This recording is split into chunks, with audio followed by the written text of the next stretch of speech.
paling berpengaruh gitu. Atau variabel mana aja sih yang perlu diambil untuk dianalisis gitu.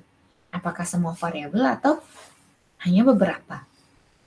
Karena kalau di dalam dunia nyatanya data itu bisa variabel sangat banyak dan value-nya pun juga bisa sangat banyak gitu ya. Jadi ketika kita udah pertama, mungkin kalau untuk beberapa variabel saja gitu ya, 5 variabel gitu, itu kita udah bisa memahami gitu ya, udah bisa kita analisis langsung. Oh ini pakai analisis A, pakai data mining, atau pakai metode statistik apa gitu. Tapi kalau misalnya kita secara realnya, apalagi ini udah pakai data warehouse gitu ya, datanya bisa banyak, bisa dari beragam sumber gitu. Ini bisa bingung duluan, kita mau menganalisis apa ya gitu. Nah itu selain melakukan pemahaman dari secara domainnya, secara bisnis prosesnya, secara keseluruhan, nah kita bisa lihat dulu secara deskriptif statistik ini gitu untuk memahami data-data ini apa ya artinya gitu. Nah itu boleh pakai aggregated numbers ya, data tables, atau pakai chart atau graph gitu. Jadi oke, kita buat dulu deh chartnya kayak gimana. Ini dari chart ini bisa terbacanya seperti apa datanya gitu. Nah itu bisa dengan deskriptif statistik ini. Jadi di awal nih cukup penting jadi untuk memahami bisnisnya, untuk memahami data gitu ya. Ini bisa dilakukan dengan deskriptif statistik. Jadi belum dulu pakai metode-metode yang advance gitu ya. Nah, tahapannya apa aja? Nah, kita dengan statistik ini kita bisa melakukan measures of centrality tendency gitu ya. Ini adalah apa? Untuk mengukur central positioning gitu. Central positioning of a given variable of interest gitu. Nah, itu ya measure of centrality-nya.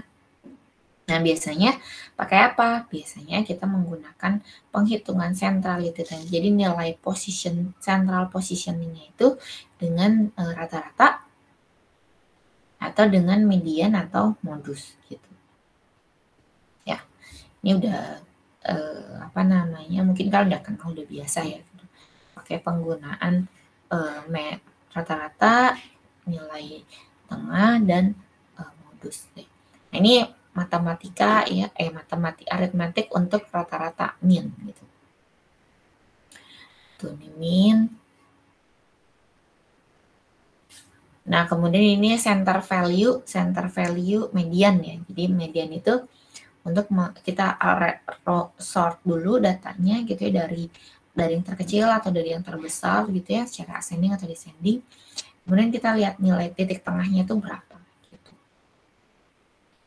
Nah, kemudian nilai modus itu adalah most frequently gitu ya. Jadi yang paling banyak muncul datanya. Nah, kalau pakai histogram ini bisa dilihat yang barnya paling tinggi gitu ya.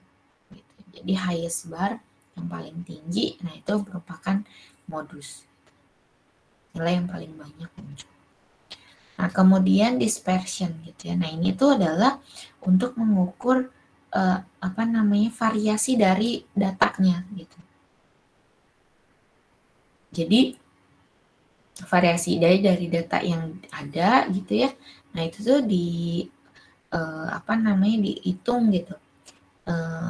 Variasinya ada apa saja, ada berapa saja gitu. Nah, ini bisa pakai range ya. Ini bisa mengukur pakai range. Jadi bisa dibuat dari the largest into the smallest value gitu ya. The largest into the smallest value. Nah, kemudian kita buat dari situ range-nya berapa. Untuk menghitung dispersion atau variation ini kita bisa pakai variance gitu. Itu adalah metodenya dengan deviasi gitu ya. Variance, a more comprehensive and sophisticated measure of dispersion is the variance.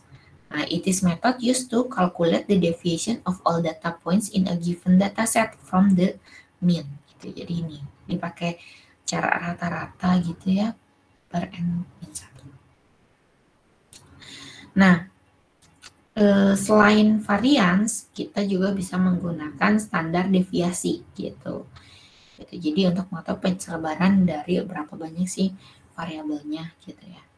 Nah, ini bisa pakai standard deviation, pakai square root of the variation. Gitu. Nah, atau bisa juga dengan mean absolute deviation gitu. Ini variance and standard deviation. Sometimes we also use mean absolute deviation to measure dispersion in a dataset. Nah, simple way to calculate the overall deviation from the mean. Nah, seperti ini ya. Atau kita dari range itu kita buat nilai kuartil dan interkuartilnya gitu. Jadi kuartil help us identify spread within a subset of the data gitu. Nah, kuartil is a quarter of the number of data points given in a data set gitu. Jadi a kuartil itu adalah seperempat bagian dari keseluruhan data gitu.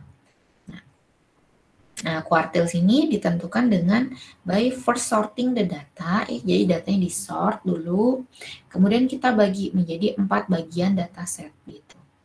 Nah, a common way of expressing quartiles is an interquartile range. Nah, which describe the difference between the third quartile and first quartile gitu, telling us about the range of the middle half of the scores in the distribution.